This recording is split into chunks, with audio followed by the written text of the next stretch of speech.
대강절 네 번째 주일입니다. 우리 성탄절까지 5주 전부터 대강절 시작하여 예수님이 육신에 오신 그 성탄절 기념하는 또 다시 오실 그분을 기대하는 대강절 촛불 점화하도록 하겠습니다.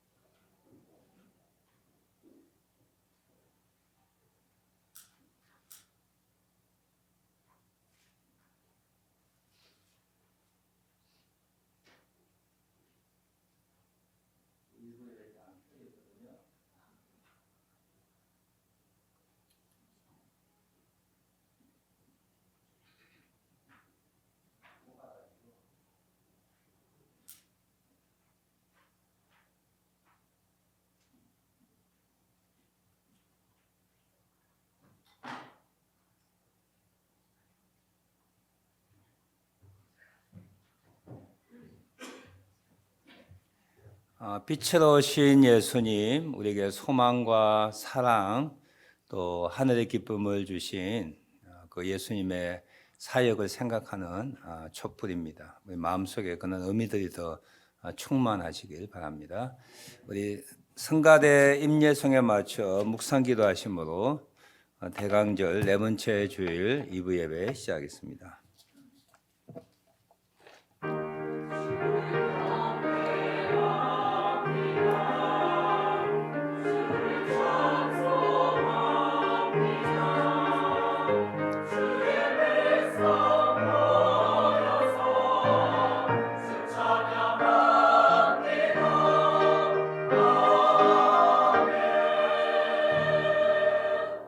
엘리사벳이 마리아가 무난함을 들음에 아이가 복중에서 뛰노는지라. 엘리사벳이 성령의 충만함을 받아 큰 소리로 불러 이르되 여자 중에 내가 복이 있으며 내 태중의 아이도 복이 있도다. 할렐루야. 하나님의 성호를 찬양합니다. 우리를 사랑하셔서 그리고 부족한 연약한 나를 사랑하셔서 하나님이 그 아들 예수 그리스도를 이 땅에 보내주시고 십자가에 죽게 하심으로 우리 죄를 용서하시며 하나님의 귀한 자녀로 만들어주심을 감사합니다. 오늘 성탄절 대강절 네 번째 주일을 기념하며 그 구원의 은혜에 대하여 감격하며 또 하나님 앞에 영광을 돌리는 예배 되게 하옵소서. 예수님의 이름으로 기도하옵나이다. 아멘. 우리 다 같이 일어나셔서 찬송가 26장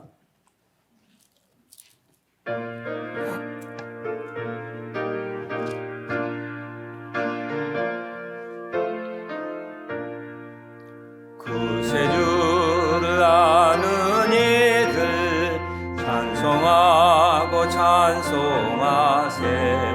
몸과 뜻과 힘 다하여 경배드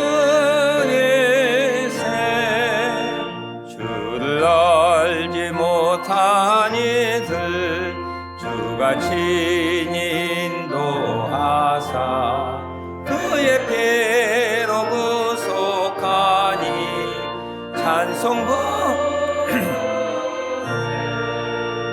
약한 사람 도움받아 시험 중에 참게 하니 모든 죄를 뿐이라. 진리 대신 우리 주는 영원토록 변함없네. 성도들아 주를 믿어 길에 섬기세. 성시교독문 119번 성탄절 첫 번째 성시교독을 같이 합니다. 여호와의 영광이 나타나고 이는 베들레헴 에브라다야 너는 유다 족속 중에 작을지라도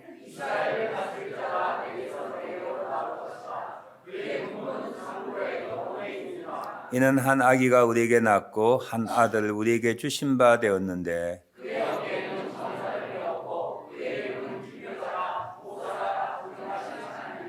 영존하시는 아버지라 평강의 왕이라 할 것임이라.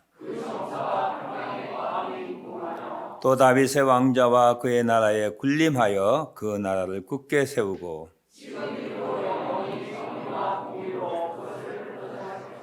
천사가 이르되 무서워하지 말라. 보라, 내가 온 백성에게 미칠 큰 기쁨의 좋은 소식을 너에게 전하노라.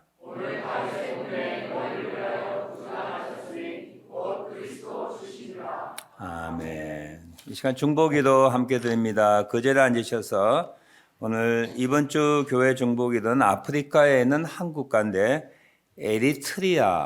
에리트리아라고 하면 유럽에 어디 잘 사는 국가 같지만 제가 찾아보니까 에티오피아, 아프리카 있죠?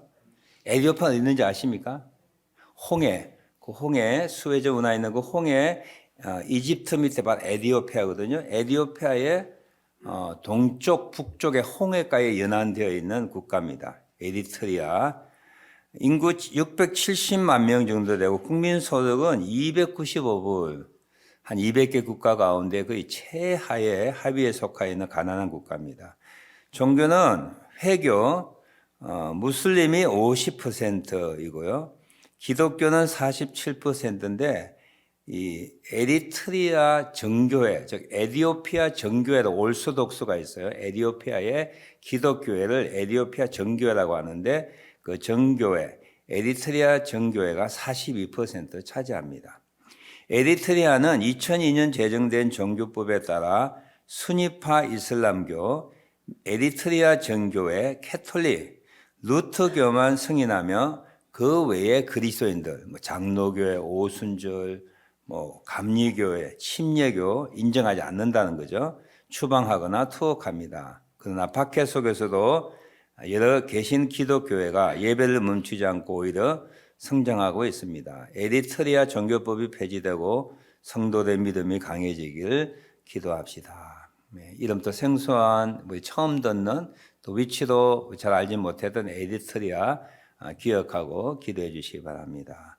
환우들을 위하여 계속 기도해 주시고요. 이만우 집사님, 현단, 의양, 최영환 장로님, 기타 우리 교도 환우들 많이 계십니다. 건강한 자가 좀 아픔을 같이 하고 기도해야 할 그런 책임이 있는데 환우들 위하여 기도해 주시기 바랍니다. 그리고 후임 목회자 청빙 교회 소식 3분에 보면 10분이 응모하셔서 그중에 3분을 대면 면접자로 정하고 그 3분이 내년 1월 두 번째 주부터 설교하고 여러분을 만나게 될 것입니다. 그래서 마지막 주에 공동회를 통하여 최종 이제 한 분을 우리가 청빙하게 되는데 그 모든 과정 가운데 함께 하시도록 기도하는 시간. 또 1년을 보냅니다. 감사하는 일도 많지만 힘든 일 하나님 앞에 고하고 그런 대로 잘 지내왔습니다. 너무 감사합니다. 다가온 새해에도 주님과 동행하는 한 해 되길 원합니다 하는 그런 마음으로 기도하는 시간 같습니다. 기도하겠습니다. 하나님, 오늘도 하나님의 백성들 함께 모여 에티오피아 동쪽에 있는 에리트리아를 위하여 기도합니다. 참 가난한 국가인데 해교가 무슬람이 하고 싶어서 그리고 하나님 에리트리아 정교회가 오셔서 거기에서 교회가 힘있게 하여 주시고 정신적 지주가 되게 하시고 교회가 새롭게 되어서 하나님의 백성들 붙들어주심을 감사합니다. 그만하고 용서하지 못한 죄를 용서해 주시고 교회도 구속이다 하나님 앞에 즐겼다고 하나님 정말 은혜롭게 은퇴할 수 있게 하여 주시고 하나님 후임 목회자 청빙에서 이루어지게 하여 주시고 많은 일을 당하는 그리고 하나님 책임한 자 교회를 노함으로 연약함으로 고생하고 힘들어하는 저희들 주님 안에 살아가는 저희들에게 주시옵소서. 말씀하신 성령과 인도하심이 있게 됩니다.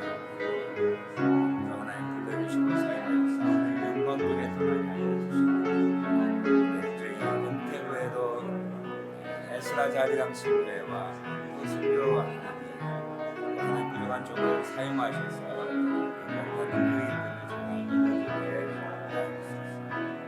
잠시 한마디로 주께서 가져가시고 그런 인자가 귀한 예배를 예수님 감사합니다. 연락해 하여 주옵소서. 예수님의 이름으로.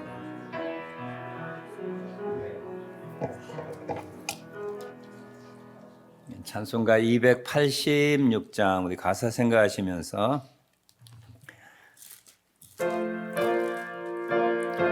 주 예수 내 마음속에 오사 날 붙들어 주시고 내 상한 마음 고치소서. 아멘. 상한 마음 고치소서. 주 예수님 내 마음에 오사 날 붙들어 주시고 내 마음에 새 힘을 주사 늘 기쁘게 하소서. 사랑의 주 사랑의 주 내 마음속에 찾아오사 내 모든 죄 사하시고 내 상한 마음 고치소서. 주 예수님 내 맘에 오사 내 소원 다하시고 내 무거운 짐 맡아주사 참 평안을 주소서.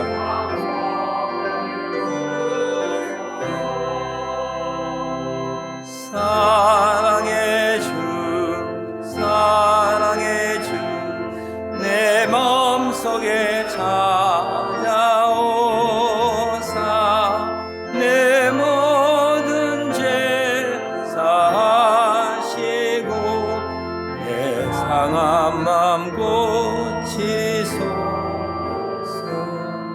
주 예수님 내 맘에 날 정결케 하시고 그 은혜를 내 맘에 채워 늘 충만케 하소서. 사랑의 주 내 맘속에 찾아오사 내 모든 죄 사하시고 내 상한 마음 고치소서.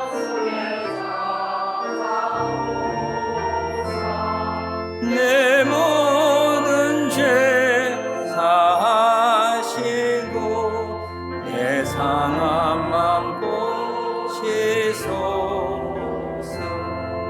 주 예수님 내 맘에 오사 내게 인도하시고 주 성령을 내 맘에 늘 충만케 하소서. 사랑의 주 사랑의 주 내 마음속에 찾아오사 내 모든 죄 사하시고 내 상한 마음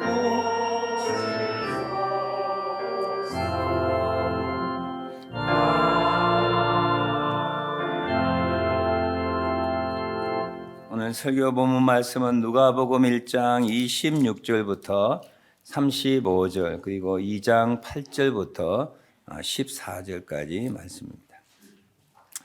여섯째 달에 천사 가브리엘이 하나님의 보내심을 받아 갈릴리 나사렛이란 동네에 가서 다윗의 자손 요셉이라는 사람과 약혼한 처녀에게 이르니 그 처녀 이름은 마리아라. 그에게 들어가 이르되 은혜를 받은 자여 평안할지어다. 주께서 너와 함께 하시도다 하니 처녀가 그 말을 듣고 놀라 이는 인사가 어찌함인가 생각하며 천사가 이르되 마리아여 무수하지 말라. 내가 하나님께 은혜를 입었느니라. 보라 내가 잉태하여 아들 낳으리니 그 이름을 예수라 하라. 그가 큰 자가 되고 지극히 높으신 이의 아들이라 일컬어질 것이요 주 하나님께서 그 조상 다윗의 왕위를 그에게 주시리니 영원히 야곱의 집을 왕으로 다스릴 것이며 그 나라가 무궁하리라. 마리아가 천사에게 이르되 나는 남자를 알지 못하니 어찌 이 일이 있으리까? 천사가 대답하여 이르되 성령이 내게 임하시고 지극히 높으신 이의 능력이 너를 덮으시리니 이러므로 나실 바 거룩한 이는 하나님의 아들이라 일컬어지리라. 아멘. 누가복음 2장 8절입니다. 예수님의 탄생 시에 베들레헴 그 지역의 목자들이 밤에 밖에서 자기 양떼를 지키더니 주의 사자가 곁에 서고 주의 영광이 그들을 두루 비추매 크게 무수하는지라. 천사가 이르되 무수하지 말라. 보라 내가 온 백성에게 미칠 큰 기쁨의 좋은 소식을 내게 전하노라. 오늘 다윗의 동네에 너희를 위하여 구주가 나셨으니 곧 그리스도 주시니라. 너희가 가서 강보에 쌓여 구유에 누이는 아기를 보리니 이것은 내게 표적이니라 하더라. 호련히 수많은 천군이 그 천사들과 함께 하나님을 찬송하여 이르되 지극히 높은 곳에서는 하나님께 영광이요 땅에서는 하나님의 기뻐하신 사람들 중에 평화로다 하니라. 아멘. 성가대 찬양이 있겠습니다.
오늘 설교하기 전에 주보 사면에 있는 푸온 글이 있는데요. 성탄의 의미라고 하는 내용의 글입니다. 설교를 돕고 어쩌면은 설교 전체에 아주 중요한 내용이 들어있는 내용에서 한번 읽어봤으면 좋겠는데요. 여러분 주보 사면의 성탄의 의미 제가 읽도록 하겠습니다. 올해도 어김없이 성탄절이 다가왔다. 많은 교우들이 성탄절이 다가오면 여러 가지 행사들을 계획하고 진행한다. 아쉬운 것은 많은 교회들이 성탄절의 진정한 의미에 대해서 깊이 생각하지 못한 채 행사를 진행하고 있다는 사실이다. 그리고 교인들마저도 세속적인 분위기에 휩싸여 성탄절을 유흥을 즐기는 하나의 계절로 생각하는 경향도 있다. 그러므로 성탄절의 기원과 진정한 의미에 대해서 생각하고 성탄절을 준비하는 것은 매우 의미 있는 일이다. 원래 성탄절은 교회력에 의하면 추후 4세기경부터 초대교회가 지키게 된 중요한 절기 가운데 하나이다. 처음 여러 세기 동안 교회는 주님의 탄생일에 대하여 이렇다 관심을 두지 않았다. 초대교인들에게는 주님의 부활이 가장 중요하였기 때문에 예수님의 탄생이나 초년의 생활 등에 대해서는 그의 주의를 기울이지 않았다. 또한 그들은 임박한 재림을 기대하고 살았기 때문에 주님의 탄생은 중요하게 생각하지 않았고 따라서 크게 기념하지도 않았다. 그러나 3세기 말과 4세기 이르러서 터지게 된 기독론 논쟁에서 예수님은 누구신가? 어떤 분이신가? 예수님은 사람이신가? 하나님이신가? 아니 어떻게 하나님이 사람이 될 수 있을까라고 하는 성경의 내용들을 정리하고 교리화시키는 그런 논쟁이 있었는데 기독론이라 그럽니다. 기독론 논쟁에서 예수님의 인성을 부인하는 많은 이단들이 등장함으로 말미암아 교회는 그리스도의 인성을 방어해야 할 중요한 문제에 부딪히게 되었다. 그리하여 예수님께서 실제로 육신을 입으시고 이 땅에 내려오셨다는 성육신을 기념할 절기가 교회에서 중요한 관심사가 되었고 이런 상황 속에서 4세기 중반에 성탄절은 교회 안에 확립되었다. 처음 듣는 이야기죠. 한 451년에 칼게톤 회의라고 하는 종교회의가 있었습니다. 칼게톤 지금 이스탄불인데요. 거기서 유럽과 아시아에 있는 종교 지도자들이 모여서 정말 예수님이 어떤 분인가라고 하는 많은 논쟁을 연구, 디베이트 했어요. 토론을 하면서 결국 거기서 어떻게 정립되고 선포되었냐면 예수님은 하나님이시며 또한 그리고 사람이시다. 예수님은 참 하나님이시며 참 사람이시다. 그렇게 교리가 정립되고 회의가 종결되었습니다. 그래서 예수님은 사람이십니다라고 하는 분들은 이단이 되었고요. 또 예수님은 하나님이십니다. 사람이 아닙니다. 사람처럼 보일 뿐이지 사람은 어떻게 태어날 수가 없습니다. 그 당시에 그릭 철학 가운데는 이 세상이나 육체를 가진 인간들을 죄악시 여겼거든요. 그러니까 어떻게 신성한 하나님이 인간이 될 수 있느냐? No, 아니다 하는 그 논쟁들이 해결되었습니다. 그러므로 성탄절의 가장 중요한 의미는 예수 그리스도께서 육신을 입으시고 이 땅에 내려오심을 부인하는 모든 자들에게 그리스도의 임하심, 성육신을 전하는 날이라는 사실이다. 즉 성탄절은 하나님께서 우리를 구원하기 위하여, 나를 구원하기 위하여, 세상을 구원하기 위하여 육신을 입고 이 땅에 오심을 축하하고 감사하고 기뻐하는 성육신의 절기인 것이다. 바로 이런 의미에서 오늘의 성탄절은 다시 한번 그 중요성이 강조되어져야 한다. 왜냐하면 초대교회 당시에 예수 그리스도의 성육신을 부인하던 이단들 못지않게 오늘날 현대인들은 예수님이 하나님 되심을 부인하고 있다. 거꾸로야. 2000년 전에는 예수님은 사람은 아닐 거야. 오직 그분은 하나님이실 거야. 그렇게 생각했다는데 지금은 거꾸로야. 하나님 아시고 훌륭한 선생이나 또는 교사나 그런 분이다. 그렇게 생각한다는 거죠. 심지어는 교인들마저도 이날에 주님의 주인 되심을 잊어버린 채 감상적이고 세속적인 즐거움에 도취되어 주인공 되시는 예수 그리스도를 진정 기쁨과 감사로 맞아들이지 않고 있기 때문이다. 제가 성탄절 설교했던 그 주 목적과 그 의미들을 잘 설명해서 읽어드렸습니다. 동네를 이렇게 산책하다 보면 카나다는 기독교 전통을 바탕으로 한 국가이기 때문에 이 대강절 정도 되면 12월 초순부터 되면 막 데코레이션 하잖아요. 라이터를 막 사고 데코레이션 하는데 그 데코레이션 하는 거 보면서 마음이 조금 좀 불편한 게 있어요. 왜냐하면 성탄절인데 요즘에 아주 큰 풍선들 많이 사다 놓더라고요. 이게 펌프를 해가지고 이 떠는 풍선인데 그 풍선이 북극곰, 그 풍선이 산타크로스 할아버지, 그 풍선이 루돌프 사슴, 또 그 풍선이 만화 애니메이션의 주인공 눈 하나 있는 게 그 뭐죠? 난 잘 모르겠는데 그런 게 있어요. 아이들 좋아하는 눈 하나 있는 거 막 그런 거 타고 있고 그래서 이 성탄절이 그거 아닌데라는 생각을 많이 해요. 또 저희 앞집 할머니가 야 너희는 왜 성탄절 장식을 안 하느냐 나보고 묻더라고요. 우리 집이 깜깜하거든요. 제가 목사인 줄도 아는데 야 목사가 왜 성탄절을 이렇게 데코레이션 안 하냐 해서 저희 아내가 게을러서 그렇다고 그렇게 했는데 실제 제 마음속에는요 조금 이렇게 안 좋은 마음은 안 해요. 진짜 예수님이 내 마음에 빛으로 오셨지. 그거 뭐 데코레이션 하는 걸 폄하하는 건 아닙니다. 하세요. 하는데 북극곰은 하지 마시고 그냥 좀 빛으로 이렇게. 왜냐 예수님 빛으로 오셨으니까. 빛이 생명이고 빛이 소망이니까 빛 장식을 많이 하시면 좋겠어요. 네. 그래서 내년에는 빛 장식을 좀 해볼까. 목사가 성탄절 데코레이션 안 한다고 말 들으니까 좀 가슴이 찔리긴 해요. 근데 어쨌든 믿는 우리들이나 믿지 않는 사람들 가운데 이 성탄절의 의미가 많이 퇴색되고 변질되고 있다고 하는 것이 사실 염려스럽다 하는 말씀입니다. 예수님의 탄생에 대하여 성육신에 대하여 오늘 함께 말씀을 나눕니다. 설교를 몇십 년 했으면 참 쉬워야 되는데 점점 여러분께 많이 전하고 싶고 정확하게 전하고 싶은 그런 부담감이 있어 그런지 설교가 점점 어려워져요. 오늘 특별하게 하나님이 인간이 되셨다, 인간이 되어야 할 이유, 중요성, 필연성에 대하여 설명할 때 이거는 사람의 어떤 논리나 어떤 설명으로 되지 않는구나라고 하는 그런 부족함을 느낍니다. 누가 가르쳐 주셔야 돼요? 여러분 속에 있는 성령님이 여러분 속에 하나님이 인간이 되신 성육신, 인카네이션, 예수님의 탄생에 대하여 믿게 하지 아니하면 믿을 수 없는 거야. 그래서 성령 하나님이 여러분들의 마음의 문을 여시고 영안을 열고 영의 귀를 열어서 믿어지는 역사가 있기를 바랍니다. 성경에는 예수님의 생애에 대하여 4복음서가 기록되어 있습니다. 그 중에서 마가복음을 제외한 3복음서에 예수님의 탄생이 기록되어 있는데요.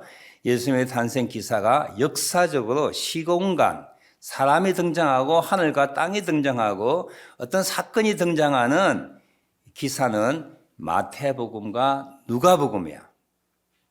마리아가 등장하고 가브리엘 천사가 등장하고 요셉이 등장하고 동방박사가 등장하고 목자들이 등장하는 헤롯 대왕이 등장하는 그 역사 가운데 시공간 가운데 일어났던 일을 마태와 누가가 기록해요. 마가복음은 없어요. 왜냐하면 마가복음에 읽는 대상은 로마인이기 때문에 로마인들은 힘이 있는 메시아를 원해요. 그래서 연약한 어린아이로 태어난 예수님의 탄생에 대하여 별 관심이 없어요. 그래서 마가는 아마 의도적인지 성령의 감동인지 마가복음에는 예수님의 탄생 기사가 없습니다. 네 번째 사복음이라고 하는 요한복음은 영적 복음입니다. 온 세상을 위하여 복음을 전하고 그 당시에 그리스 철학에 훈련되고 그리고 잘 알고 있는 유럽 사람들 그리고 아시아의 철학자들 그리고 지혜 있는 자들 위하여 요한복음에 쓰여졌어요.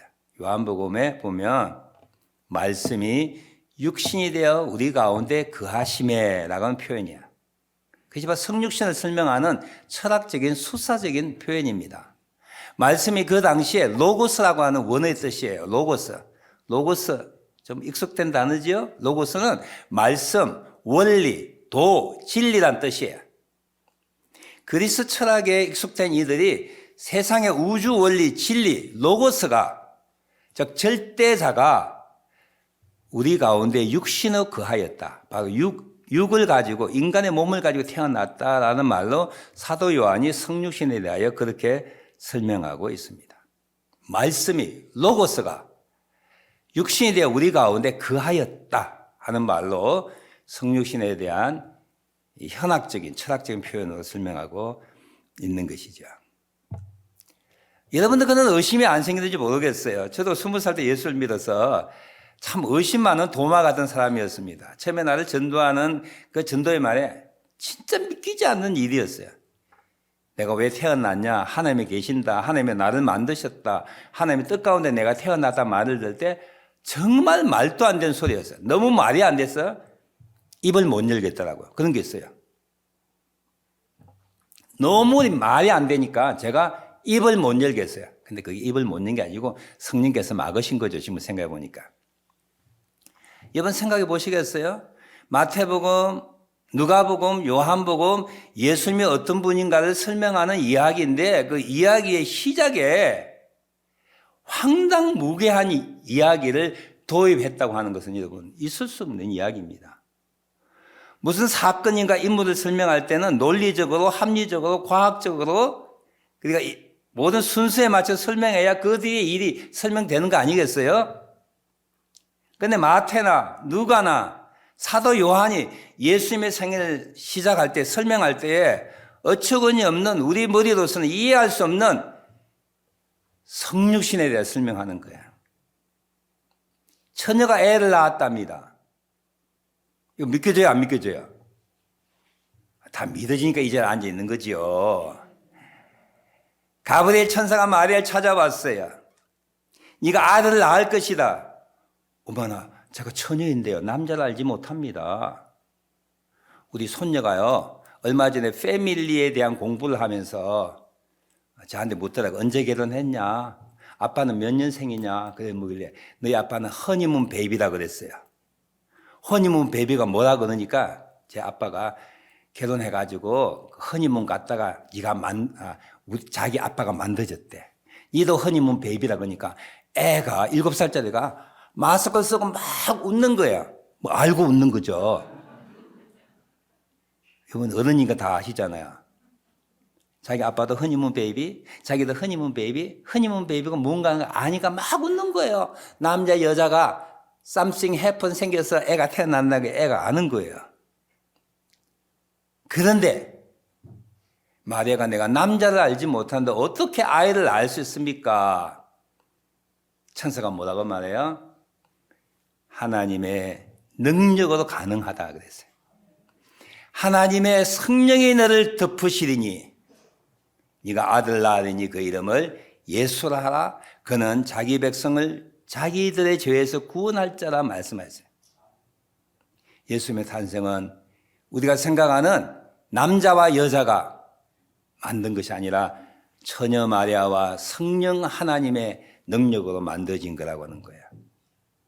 성령이 너를 덮으시리니 무슨 뜻이에요? 창세기 1장에 보면 온 우주가 케오스, 혼란 가운데, 어둠 가운데, 무질서함 가운데 있을 때 하나님의 영이 수면 위에 운행하셨다. 운행이란 뜻이 덮다란 뜻이에요.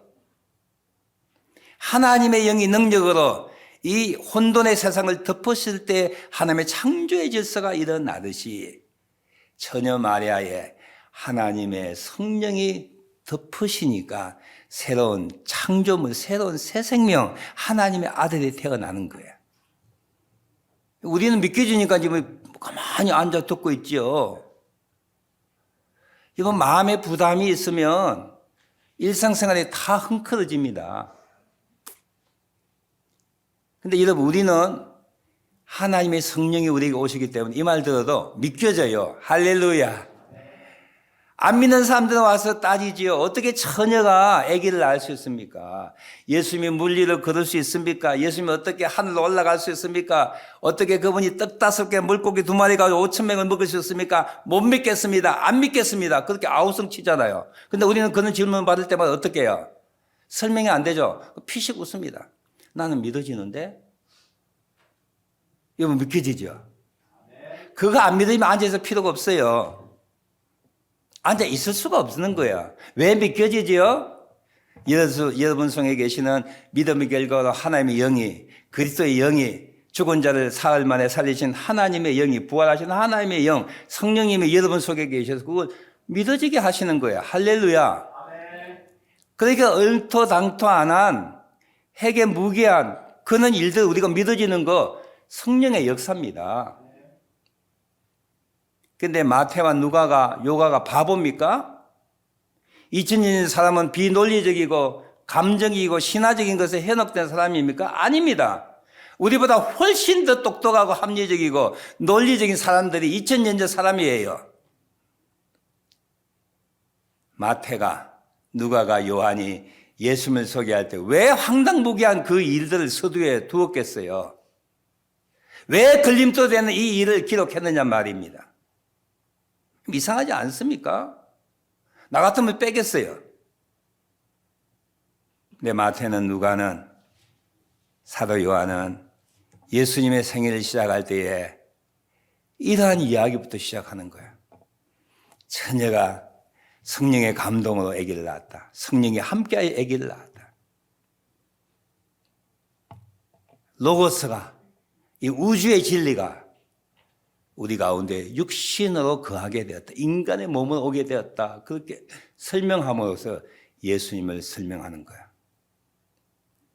왜냐하면 이것은 계시의 사건이고 이것은 구약에서부터 오랜 동안 하나님께서 인간을 구원하기 위한 비밀스러운 계획을 마태와 누가와 마가도 알았겠지만 적지 않아 있고 사도 요한은 이것을 알고 적지 않을 수 없는 거야. 시험을 받을 수 있고 이것에 의심을 품을 수 있고 이것 때문에 안 믿을 수 있지 모르지만 하나님의 구원 계획이기에, 우리를 구원하고자 하는 하나님의 놀라운 계획의 시작이기에, 아니 시작과 끝이기에 예수님, 하나님이 인간이 되셨다고 하는 것을 기록하지 않을 수 없는 거예요. 이사야 8장 6절과 이사야 7장 14절에 보면 이사야 선지자가 예수님이 태어나기 전 700년 전입니다. 정확하지 않지만 외우기 좋게 이사야는 예수님이 태어나기 전 700년 전에 하나님의 말씀을 전한 사람이고, 그 어떤 선지자보다도 인간을 구원할 이스라엘의 메사이아, 온 인류를 구원하신 하나님의 아들의 오심에 대하여 태어남과 사역과 죽음과 부활에 대하여 가장 많이 예언한 선지자가 이사야입니다. 그 이사야가 이렇게 말하고 있어요.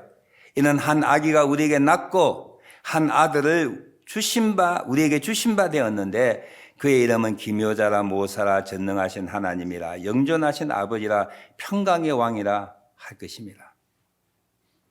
한 아기가 우리에게 태어났는데 그 이름이 전능하신 하나님이라, 기묘자라, 카운셀러라, 모사라, 원더풀, 영존하시는 아버지라 그랬어요.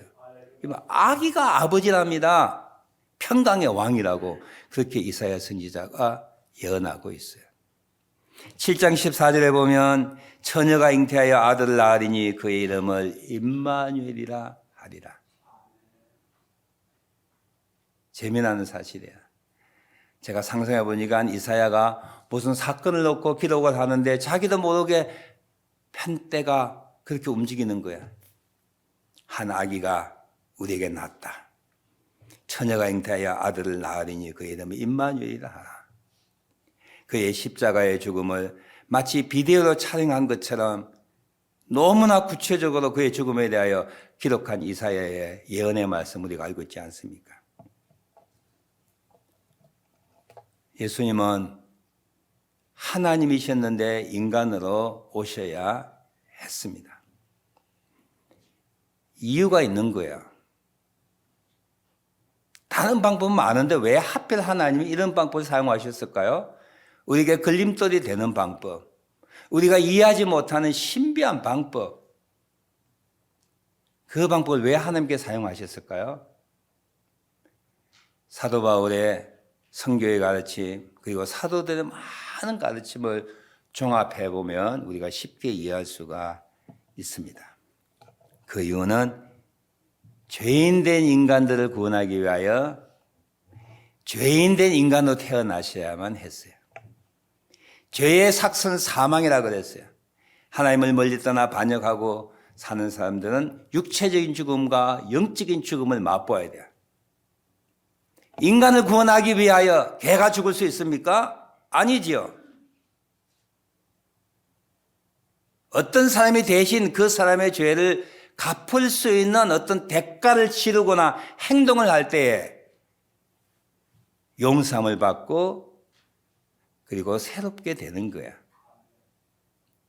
한 사람의 죄는 한 사람의 죄를 용서할 수밖에 없어요. 근데 하나님은 온 인류의 죄를 용서하기 위하여, 이 죄 많은 인간들 용서하기 위하여 하나님이 자기 아들을 인간으로 만드셨어요. 근데 여러분, 온 인류의 죄보다 큰 가치가 단 한 가지 있어요. 그거 하나님이세요. 하나님의 가치는 과거, 현재, 미래의 모든 세상의 가치를 다 합쳐도 하나님보다 부족한 거야. 그래서 온 인류를 구원하기 위하여 인간이 필요하고, 그리고 온 인류를 구원하기 위하여 필요한 것이 하나님이세요. 내가 너희 값을 치르겠다.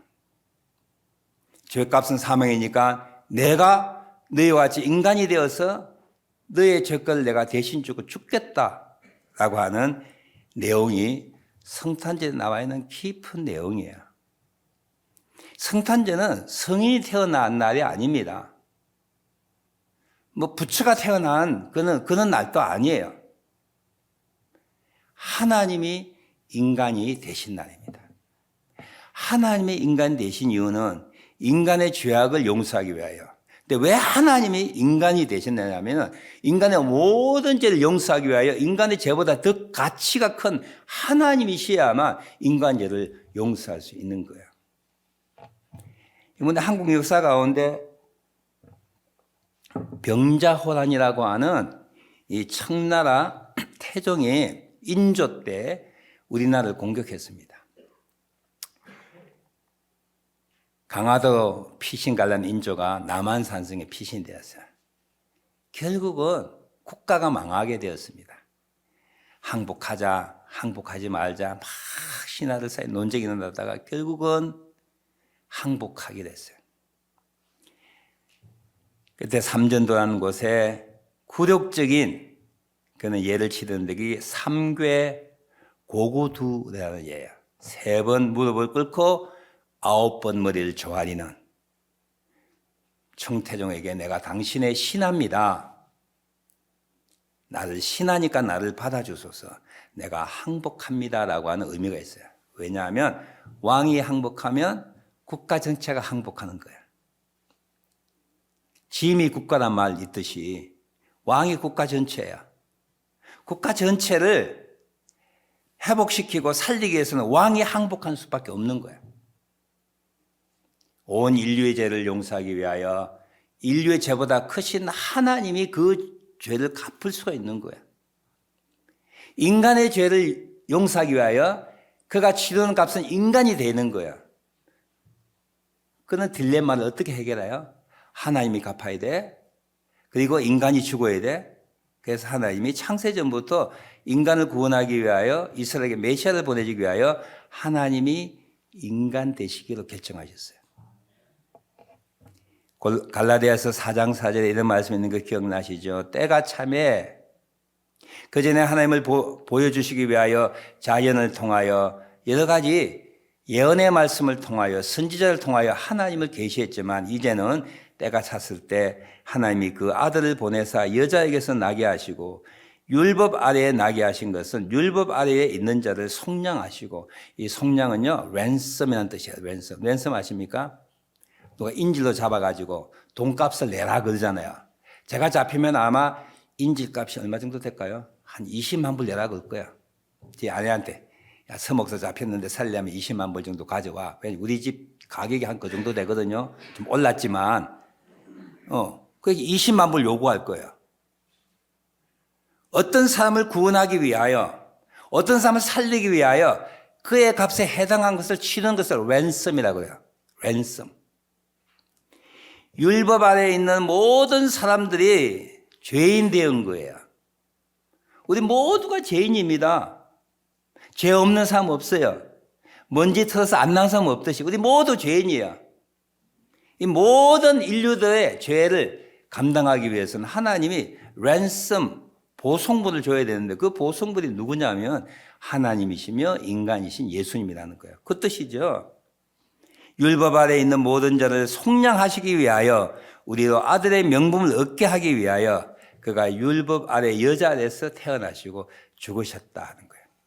히브리서 2장 9절에 똑같은 말입니다. 오직 우리가 천사들보다 잠시 못하게 하심을 입은 자 뭐예요? 천사보다 잠깐 못하게 된 것은 인간이 되었다는 뜻이에요.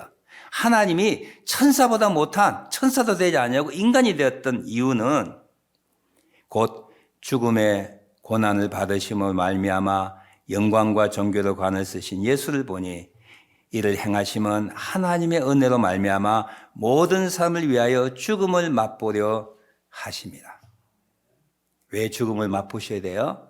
랜섬, 속량물, 보속물로, 대속물로 주기 위하. 그 재미난 표현은요, 죽음을 맛보다예요, 맛보다. 맛보다는 뜻은 experience, 경험하다는 뜻이에요. 하나님이 죽을 수 있어요, 없어요? 안 죽지요? 인간이기 때문에 죽지만 그 죽는 것은 영원히 죽는 것이 아니고 잠깐 맛보는 거야. 그래서 죽음을 맛보게 하려 하심이라. 그렇게 설명하고 있습니다. 히브리서 9장 22절에도 피 흘림 없이는 사함이 없느니라. 10장 12절에도 오직 그리스도는 죄를 위하여 한 영원한 제사를 드리시고 하나님 우편에 앉으셨다. 그렇게 설명하고 있죠. 성탄의 의미입니다. 훌륭한 분이 태어나신 날이 아니에요.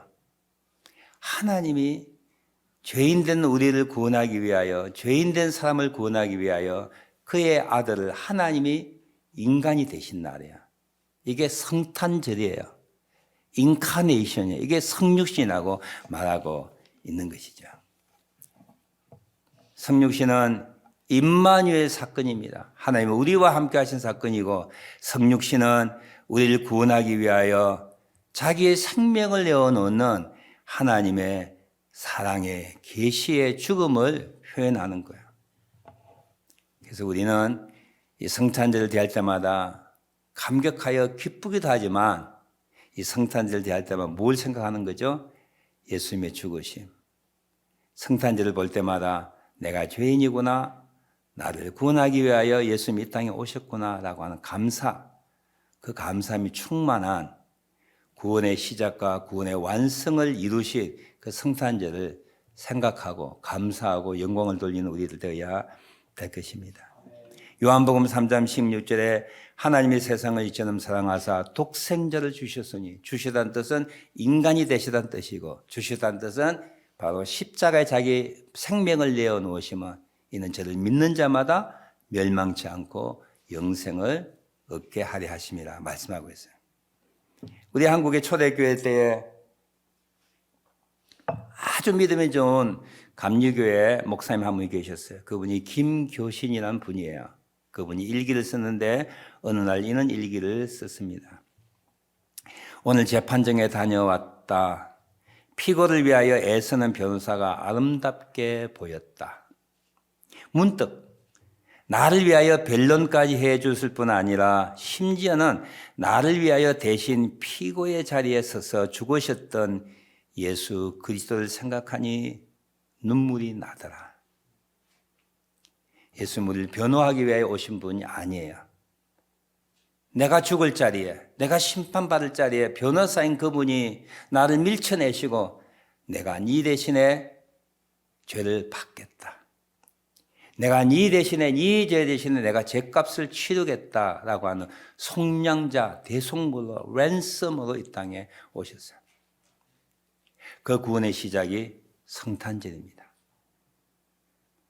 그 구원의 마지막을 이루는 사건도 이것 없이는 불가능한 거예요. 그래서 사도 바울의 가르침, 모든 사도들의 가르침이 성탄에부터 시작되기 때문에 400년 동안 우리의 눈이 가려워져서 이 성탄의 의미를 깨닫지 못하다가 451년 칼게턴 해에서 그제서 눈이 번쩍 뜨이는 거예요. 아, 이분이 하나님이시구나. 마태복음, 누가복음, 요한복음에 이미 우리가 400년 간과해 나왔던 이분이 하나님이 인간이 되셨구나. 완벽한 하나님이시여 완벽한 인간이라고 하는 것을 마태가 증언하고 있고 누가가 사도 요한이 증언하고 있지 않는가. 그때 벌써 번쩍 눈이 떠진 거예요. 오늘도 우리도 영안이 떠진 우리들 되었으면 합니다. 나 같은 부족하고 연약한 누구도 돌보지 않은 나를 구원하기 위하여 나를 변호할 뿐만 아니라 내가 받을 그 형벌의 자리에 변호사 되신 그분이, 하나님 되신 그분이 내가 서야 할, 내가 죽어야 할 그 자리에 대신 형벌 받기 위하여, 아니 죽으시기 위하여 서 있는 예수님 생각하고 눈물이 나더라 라고 하는 김교신의 일기의 내용처럼 그는 감동이 우리 성탄절을 맞을 때마다 있었으면 좋고요.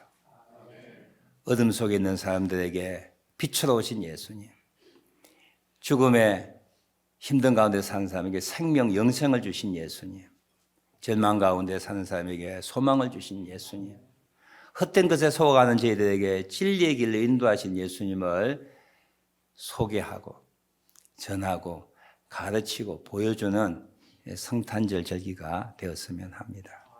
기도하겠습니다. 요한일서 4장 9절에 하나님의 사랑이 우리에게 이렇게 나타난 바 되었으니, 하나님의 사랑이 어떻게 나타난 바 되었지요? 하나님이 죄된 인간의 모습으로 태어나시고 내가 죽을 자리에 대신 죽으시고 다시 살아나셔서 그를 믿는 자인 우리들을 하나님의 자녀 만드신 것 감사하지요. 그 시작이 성탄절에서부터 시작이 됩니다. 그 완성이 성탄절에서 완성되는 것과 같습니다. 오늘 성탄의 의미를 생각하고 하나님의 사람을 나를 구원하기 위하여 사람 되셨다 하는 기가 막힌 신비한 계시의 사실을 믿고 고백하는 이 시간 되기를 원합니다. 기도합니다. 할렐루야. 하나님 감사합니다. 내가 죽을 자리에 그분이 변호사로서 내 안에 죽었다고 감사합니다. 너는 프레이즈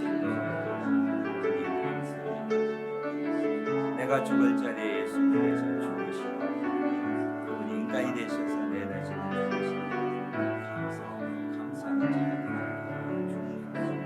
죄인입니다. 내도 무적이다. 인자무적이다. 내도 무적 인자무적이다. 로고스입니다. 육신이 되어 우리 가운데를 하시고 그의 영광을 보니 하나님의 영광과 은혜가 충만하더라.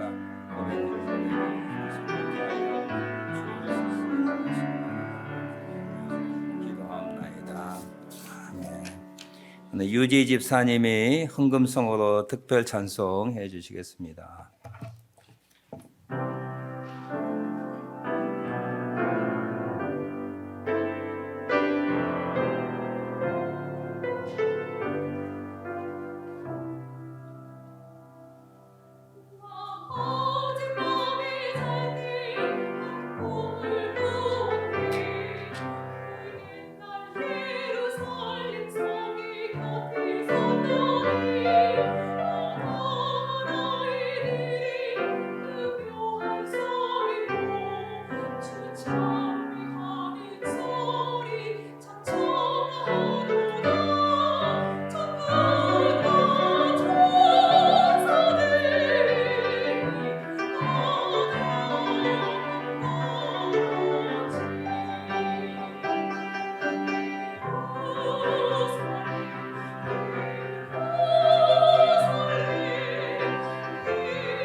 집사님 감사합니다. 수고하셨습니다.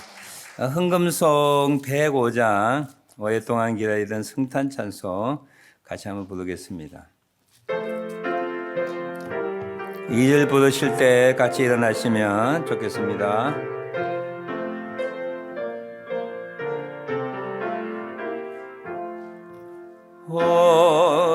오랫동안 기다리던 주님 강림하셔서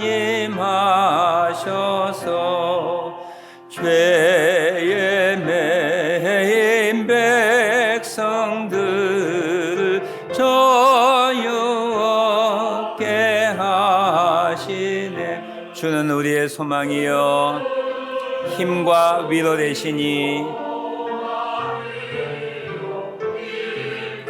위로 되시니 오래 기다리던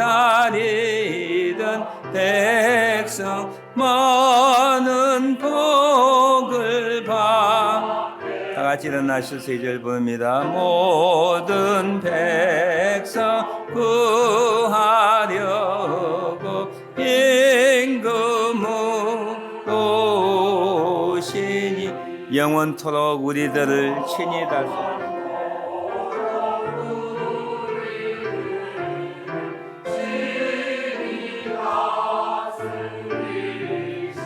아멘.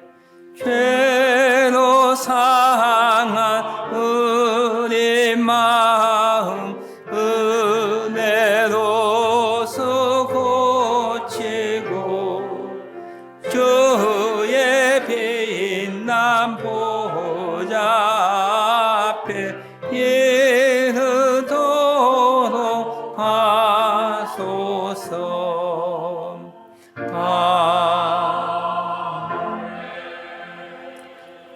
무사하고 건강하고 화목하고 젊어서 감사, 좋은 사람들 예수님의 마음 듣는 귀와 받는 마음 잘 따르는 손발. 우리 청년이 아주 많은 기도 제목을 감사 내용을 적어서 감사했습니다. 올 한 해 저희 가족 지켜주신 감사합니다. 범사에 감사 선교헌금 드립니다. 라오스 선교헌금 드립니다. 11조 헌금 드립니다. 성탄 감사헌금 드린 분이 있습니다. 기도하겠습니다. 하나님, 나를 구원하기 위하여 하나님이 사람이 되시고 내가 받을 형벌의 자리에, 내가 치러야 할 죽음의 자리에 하나님이 되신 것 늘 묵상하며 감사하며 살아가는 저희를 되게 하옵소서. 오늘도 주님 앞에 구원에 감사하며 받은 복에 감사하여 주 앞에 나와 귀한 11조 선교헌금 감사헌금으로 주의 영광을 위하여, 주의 나라 확장을 위하여 드렸습니다. 이 헌금을 귀하게 사용하기고 이 땅에 살아가는 날 동안에 정말 힘들지 않도록 늘 하나님의 보호하심과 인도하심이 넘치게 하옵소서. 2022년도 하나님 다사다난했지만 주의 붙들어 주시고 인도해 주심 가운데 잘 지나고 넘어갑니다. 새로운 한 해도 주님과 동행하는 복된 한 해 되게 하시고 헛되고 헛된 세상 일에 마음 뺏기지 아니하고 하나님을 경배하고 하나님을 섬기고 주의 주신 분복들을 누리고 나누는 그런 귀한 삶을 살아가게 하옵소서. 예수님의 이름으로 감사하며 기도하옵나이다. 아멘. 교회 소식 참고 바랍니다. 성탄 축하 모임이 변경되었습니다. 이런 행사들도 많고 해서 오늘 수요일 날 할 성탄 행사는 오는 주일 날로 하기로 했습니다. 그래서 1부 예배는 없고 2부 예배 드립니다. 1부 간단하게 예배 드리고 공식적이지만 좀 형식을 갖춰서 1부 한 20분 정도 드리고 나머지 2부 축하 모임 시간을 갖습니다. 또 이번 주 수요일 날에 예산을 위한 재직회 가기 때문에 공동회를 해야 하기에 오는 주일 날 2부 축하 모임 후에 예산을 위한 공동회도 모입니다. 조금 불편하고 힘들지만 여러분이 협력해 주시길 바랍니다. 청빙위원회에서 알립니다. 좀 구체적인 거 못 알리지만 10분의 담임 목사 후보자로 청빙에 응해 주셔가지고 그 중에 기도하면서 또 설교도 들으시고 의견들 모아서 세 분을 대면 면접자로 정했습니다. 다시 이렇게 면접하게 되고요.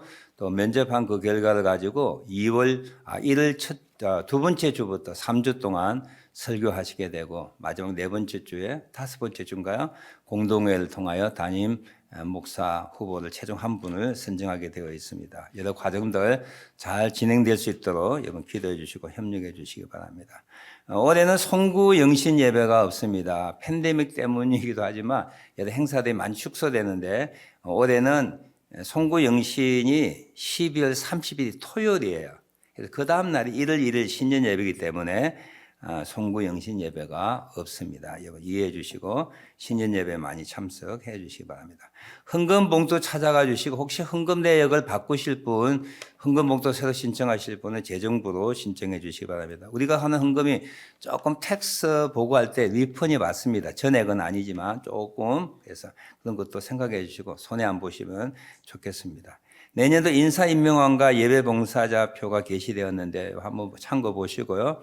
수정할 사항이 있으면 당회석이나 예배부 우리 최권사님한테 알려주시기 바랍니다. 내년도 선교 후원금 작정해 주시기 계속 부탁드리는데요. 한 구자 25불씩 해주신 헌금을 가지고 협력 선교사, 후원 선교사에게 나누어서 제가 후원하도록 하겠습니다. 기타 교회 소식들 참고해 주시길 바랍니다. 혹시 알리는 광고 말씀 있으십니까? 토론토에 독감이 아주 좀 기세를 보이고 있고요. 코로나도 좀 또 걸린 분도 많고 이러면 이렇게 연말 잘 보내시도록 독감과 코로나 이렇게 조심해 주시기를 바랍니다. 특별한 광고 없으시면 찬송가 117장 만백성 기뻐하여라 1, 2절 앉아서 부르시고 3절 다 같이 일어나서 부르시고 축도함으로 우리 2부 예배 마치도록 하겠습니다.